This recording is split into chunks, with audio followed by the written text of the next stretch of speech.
2013 July 27 Thrissur വെളിയന്നൂരിലെ ഒരു ഫ്ളാറ്റിൽ വെച്ച് തമിഴ്നാട് സ്വദേശിനിയായ മഹേശ്വരി കൊല്ലപ്പെട്ടു.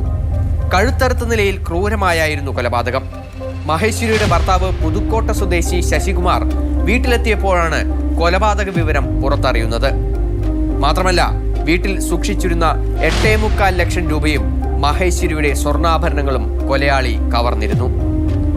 പോലീസ് നായ മണം പിടിച്ചെത്താതിരിക്കാനും വീടിനകത്തെ തെളിവുകൾ നശിപ്പിക്കാനും ഈ കൊലപാതകം നടന്ന റൂമിൽ മുളകുപൊടിയും മഞ്ഞൾപ്പൊടിയും വാരി വിതറിയിട്ടിരുന്നു. ഇത് പ്രാഥമികമായ തെളിവ് ശേഖരണത്തിന് പോലീസിന് തടസ്സമായി. മഹേശ്വരിയുടെ ഫ്ളാറ്റിലേക്ക് ആരും വന്നതായി സമീപവാസികൾ കണ്ടിട്ടില്ല. മാത്രമല്ല, അന്നത്തെ കാലത്ത് CCTV ക്യാമറകളൊന്നും അത്ര സജീവമല്ല.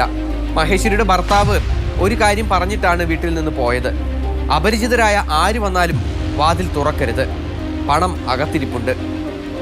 പോലീസ് പരിശോധിച്ചപ്പോൾ ഒരു കാര്യം വ്യക്തം: വാതിൽ പൊളിച്ചല്ല ഈ കൊലപാതകി അകത്ത് കയറിയിട്ടുള്ളത്. അതായിരുന്നു പോലീസിന് ലഭിച്ച ആദ്യത്തെ പിടിവള്ളി. കാരണം അപരിചിതനല്ല, പരിചിതൻ തന്നെയാണ് കൊലപാതകം നടത്തിയിരിക്കുന്നതെന്നത്. ഇതോടെ പോലീസ് അന്വേഷണം ബന്ധുക്കളിലേക്കും അടുത്ത പരിചയക്കാരിലേക്കും നീണ്ടു. ഇവർ കേരളത്തിലെ ആർക്കും എവിടെ ഏത് ജില്ലയിലും ഇവർക്ക് മറ്റു ബന്ധുക്കാരൊന്നുമില്ല. പിന്നെയുള്ളത് തമിഴ്നാട്ടിലാണ് ഇവർ താമസിക്കുന്നുണ്ടായിരുന്നത്. തമിഴ്നാട്ടിലെ ട്രിച്ചി ജില്ലയിലാണ്. ട്രിച്ചിക്ക് പോയി, പുതുക്കോട്ട പോയി. അവിടെ ഇവരുടെ ബന്ധുക്കാരൊക്കെ ആയിട്ട് എല്ലാവരും സംസാരിച്ചു.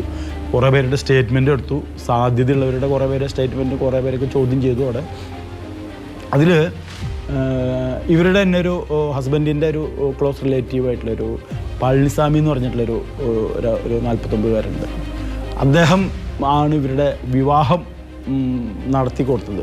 അദ്ദേഹത്തിന് ഈ ഫ്ലാറ്റ് അറിയാം. ഇടയ്ക്ക് ഗുരുവായൂരൊക്കെ വരുമ്പോൾ ഈ പറഞ്ഞ ഫ്ലാറ്റിലൊക്കെ കയറാറുള്ളതാണ് നമുക്കറിയാം.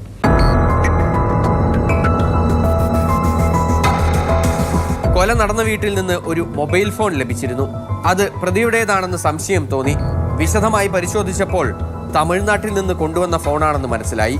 പക്ഷേ കൂടുതൽ വിവരങ്ങളൊന്നും പോലീസിന് ലഭിച്ചില്ല. അങ്ങനെ തൃശൂർ സിറ്റി പോലീസിന്റെ ഒരു സംഘം പോലീസുകാർ തമിഴ്നാട്ടിലെ പുതുക്കോട്ടയിലേക്ക് അന്വേഷണത്തിന് പോയി. അവിടെയാണ് കൊല്ലപ്പെട്ട മഹേശ്വരിയുടെയും ഭർത്താവിന്റെയും സ്വദേശം. സംശയമുള്ള ബന്ധുക്കളുടെയും അടുത്ത സുഹൃത്തുക്കളുടെയും ഒരു പട്ടിക തന്നെ പോലീസ് തയ്യാറാക്കി. ഓരോരുത്തരും കൊല നടന്ന ദിവസം എവിടെയായിരുന്നുവെന്ന് പരിശോധിച്ചു. പക്ഷേ അപ്പോഴും തെളിവുകളൊന്നും ലഭിച്ചില്ല. ഒടുവിലാണ് കൊല്ലപ്പെട്ട മഹേശ്വരിയുടെ ഭർത്താവ് ശശികുമാറിന്റെ ഒരു അകന്ന ബന്ധു പഴനിസ്വാമിയെക്കുറിച്ച് പോലീസിന് വിവരം ലഭിച്ചത്. അയാൾ ഇടയ്ക്കിടയ്ക്ക് തൃശ്ശൂരിലെത്താറുണ്ടെന്നും ഗുരുവായൂർ ക്ഷേത്ര ദർശനം നടത്താറുണ്ടെന്നും പോലീസിന് വിവരം ലഭിച്ചു. ഒരു ബേക്കറി ജീവനക്കാരനായിരുന്നു പഴനിസ്വാമി. ജൂലൈ 27 ഇയാൾ ജോലിക്കെത്തിയിരുന്നോ എന്നായിരുന്നു പിന്നീട് പോലീസ് പരിശോധിച്ചത്. അങ്ങനെ ബേക്കറി ഉടമ ഫറൂഖിന്റെ അടുത്ത് പോലീസ് അന്വേഷിച്ചെത്തി. അന്ന് പഴനിസ്വാമി ജോലിക്കെത്തിയിരുന്നു എന്നായിരുന്നു ഫറൂഖ് പോലീസിനോട് പറഞ്ഞത്. പക്ഷേ ഫറൂഖിന്റെ പെരുമാറ്റത്തിൽ പോലീസിന് ചില പന്തികേട് തോന്നി. കൂടാതെ സംഭവ സ്ഥലത്ത് നിന്ന് കിട്ടിയ മൊബൈൽ ഫോണിൽ നിന്ന് ലഭിച്ച വിവരങ്ങൾ പഴനിസ്വാമിയിലേക്കാണ് വിരൽ ചൂണ്ടിയത്. സംശയം തോന്നിയ സംഘം നേരെ പഴനിസ്വാമിയെ തേടിപ്പോയി.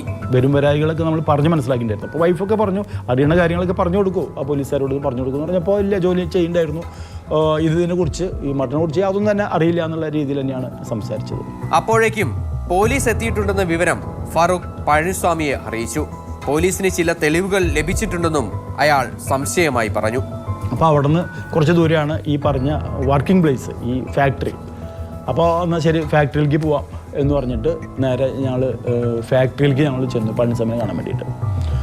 അവിടെ ചെന്ന് അവിടെ എത്തിയപ്പോഴാണ് അറിയണത് പഴനിസ്വാമിയുടെ 2 കൈയും പൊള്ളിയിട്ട്, അവിടെ ഇത് ഉണ്ടാക്കുന്ന ജിലേബിക്ക് ഉണ്ടാക്കുന്ന സ്ഥലമല്ല, 2 കൈ പൊള്ളിയിട്ട് ട്രിച്ചി സർക്കാർ ഹോസ്പിറ്റലിൽ അഡ്മിറ്റ് ആയിട്ടുണ്ടെന്ന് പറഞ്ഞിട്ട് ഇത് അറിവ് കിട്ടി.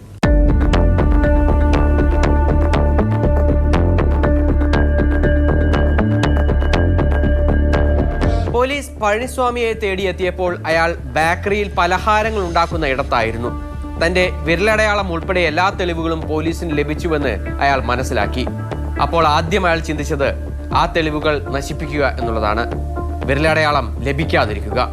അതിനായി നാടകീയമായ സംഭവങ്ങളായിരുന്നു പിന്നീട് അരങ്ങേറിയത്. തിളച്ചുകൊണ്ടിരിക്കുന്ന ശർക്കരപ്പാവിൽ അയാൾ സ്വന്തം കൈകൾ മുക്കി.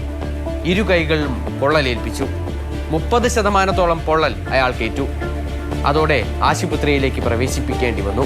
ചോദിക്കാൻ വേണ്ടി നോക്കിയപ്പോൾ അങ്ങനെ അത്ര എളുപ്പമല്ല. കാരണം ഒരു കയ്യൊക്കെ അത്രയും പൊള്ളിയ ഒരു അവസ്ഥയിലല്ല ആയിരുന്നത്. ഞങ്ങളിവിടെ കുറച്ച് വെയിറ്റ് ചെയ്തു. പിന്നെ പുലർച്ചെയായിട്ട് അവിടെ കയറി ഈ ആളോട് നമ്മൾ സംസാരിച്ചു തുടങ്ങി. സംസാരിക്കുമ്പോൾ തീർത്തും ഇതിനെ ഓഫൻഡ് ചെയ്തിട്ടാണ് സംസാരിച്ചത്. അങ്ങനെ ഒരു സംഭവം ഉണ്ടായില്ല, ഞാൻ പണിക്കുണ്ടായിരുന്നു, അവിടെ വന്നിട്ടേ ഇല്ല, തൃശ്ശൂരൊന്നും വന്നിട്ടേ ഇല്ല എന്നൊക്കെ പറഞ്ഞിട്ട് തന്നെയാണ് സംസാരിച്ചത്. അതിനെ നിരന്തരം ചോദിച്ച് ഞങ്ങളുടെ ഒരു റാഫി എന്ന് പറഞ്ഞിട്ടുള്ളൊരു പോലീസുകാരൻ്റെ ആയിരുന്നു. അദ്ദേഹം എന്നെ ചോദ്യം ചെയ്യുന്നതിൽ മിടുക്കനാണ്. ചോദിച്ച് അതിനെ ബ്രേക്ക് ചെയ്തു. ഇത് എനിക്ക് സാമ്പത്തികമായിട്ട് കുറച്ച് ബുദ്ധിമുട്ടുണ്ട്, അത് കാരണമാണ് ഞാനിത് ഇങ്ങനെ ചെയ്തത് എന്ന് പറഞ്ഞ രീതിയിൽ അത് ബ്രേക്ക് ചെയ്തു. പോലീസ് എത്തുന്നതിന് മുൻപ് പഴനിസ്വാമി കൈകൾ പൊള്ളിച്ചത് അന്വേഷണ സംഘത്തെ സംബന്ധിച്ചിടത്തോളം ഒരു തെളിവായിരുന്നു. അവർ ഉറപ്പിച്ചു പഴനിസ്വാമി തന്നെ പ്രതിയെന്ന്. ദേഹത്ത് പൊള്ളലേറ്റ പ്രതിക്ക് ആദ്യം ചികിത്സ നൽകി, പിന്നീട് കേരളത്തിലേക്ക് കൊണ്ടുവന്നു. അപ്പോഴേക്കും ക്രൂരമായ കൊലപാതകത്തിന്റെ തെളിവുകൾ പോലീസിന് ലഭിച്ചിരുന്നു. ഫറൂഖും എല്ലാം സമ്മതിച്ചു. ക്രൂരമായ കൊലപാതകത്തിന്റെ രീതി പോലീസിനോട് പ്രതി വെളിപ്പെടുത്തിയത് പിന്നീടായിരുന്നു. മഹേശ്വരിയുടെ വീട്ടിൽ പണമുണ്ടെന്നറിഞ്ഞാണ് അവിടെ ചെന്നത്. ഗുരുവായൂർ ദർശനത്തിന് ഇടയ്ക്കിടെ വരാറുള്ളതുകൊണ്ട് വീട്ടിലെ കാര്യങ്ങൾ കൃത്യമായി അയാൾക്കറിയാമായിരുന്നു. ഭർത്താവില്ലാത്ത സമയത്ത് മോഷണത്തിനായി എത്തി. പരിചയക്കാരനായതിനാൽ മഹേശ്വരി തന്നെയാണ് വാതിൽ തുറന്നു കൊടുത്തത്. ചായ എടുക്കാൻ മഹേശ്വരി അകത്തുപോയ തക്കത്തിന് മോഷണം നടത്തി. 8.25 ലക്ഷം രൂപ കവർന്നു. മോഷണ വിവരം മനസ്സിലാക്കിയ മഹേശ്വരി എല്ലാം പുറത്തു പറയും എന്നതിനാൽ പിന്നീട് കൊലപാതകം നടത്തുകയായിരുന്നു. കയ്യിൽ കരുതിയിരുന്ന കത്തി ഉപയോഗിച്ച് കഴുത്തറുത്തായിരുന്നു കൊലപാതകം. മഹേശ്വരിയുടെ മരണം ഉറപ്പിക്കാൻ 14 തവണ ദേഹത്ത് കുത്തി. ശേഷം മുറിയിലാകെ മുളകുപൊടിയും മഞ്ഞൾപ്പൊടിയും വിതറി. അതിക്രൂരമായ ഒരു കൊലപാതകം. പണവും മഹേശ്വരിയുടെ സ്വർണ്ണാഭരണങ്ങളും കൊണ്ട് നേരെ ബേക്കറി ഉടമ ഫറൂഖിന്റെ അടുത്തേക്കാണ് പ്രതി പഴനിസ്വാമി പോയത്. ഇരുവരും ചേർന്ന് പണവും സ്വർണവും ഒളിപ്പിച്ചു. പക്ഷേ വിശദമായ അന്വേഷണത്തിൽ എല്ലാം പോലീസ് കണ്ടെത്തി. പഴനിസ്വാമിക്കൊപ്പം മഹേശ്വരി വധക്കേസിൽ ഫറൂഖും പ്രതിയായി.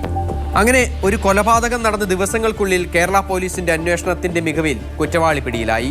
ഇപ്പോഴും കേസിന്റെ വിചാരണ നടന്നുകൊണ്ടിരിക്കുകയാണ്. CCTV ക്യാമറകളും മൊബൈൽ ഫോൺ ലൊക്കേഷനും ആധുനിക അന്വേഷണ രീതികളൊന്നും തന്നെ ഇല്ലാതിരുന്ന സമയത്ത് ശാസ്ത്രീയമായി തന്നെ കുറ്റവാളിയെ പിടികൂടി കൃത്യമായ തെളിവുകൾ ശേഖരിക്കാൻ പോലീസിന് കഴിഞ്ഞു. തൃശൂർ സിറ്റി പോലീസിനെ സംബന്ധിച്ചിടത്തോളം ഒരു അഭിമാനകരമായ നേട്ടമായിരുന്നു മഹേശ്വരി വധക്കേസിലെ അന്വേഷണം. സുജി പട്ടാമിക്കൊപ്പം MS ലിഷോയ്, മാതൃഭൂമി ന്യൂസ്, തൃശൂർ.